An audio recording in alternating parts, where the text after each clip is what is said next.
சேப்பாக்கத்தில் ஸ்டேடியத்துக்கு ஆப்போசிட்டில் இருக்கக்கூடிய சுவரில் விஜயோடைய பிறந்த நாளுக்காக 4 போஸ்டர் தான் ஓட்டினாங்க. 4 போஸ்டரை பார்த்து திமுககாரன் கழிஞ்சிட்டாங்க. தெரியுமா உங்களுக்கு?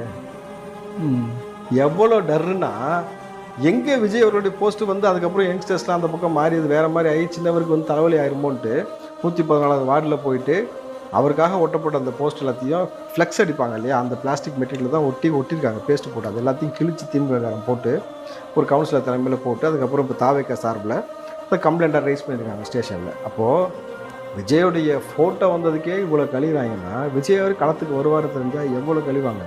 சாதாரண ஒரு போஸ்ட்டுக்கு நீங்கள் பண்ணுற பெரிய தப்பு என்ன தெரியுங்களா? 4 போஸ்ட்டை கிழிச்சுன்னா அவன் 4000 போஸ்ட் அடிப்பான்.